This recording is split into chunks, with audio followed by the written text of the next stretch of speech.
spring has sprung, at least in the northern hemisphere. For some, that means picnics and gardening. For others, the phrase spring is in the air really means spring is in my nose. Weather conditions in spring are just right for several species of grass, trees, and weeds to release billions of minuscule grains of pollen into the air in the hopes of fertilizing another plant.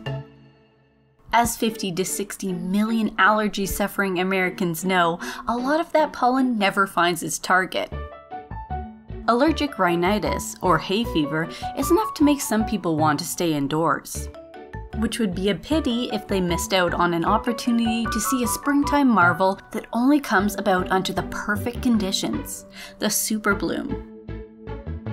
Impressive rainy seasons, aided by El Niño weather conditions, can combine with wildfires that help seeds to germinate, transforming typically barren landscapes like Death Valley in California into a short-lived spectacle rivaling a masterpiece by Monet.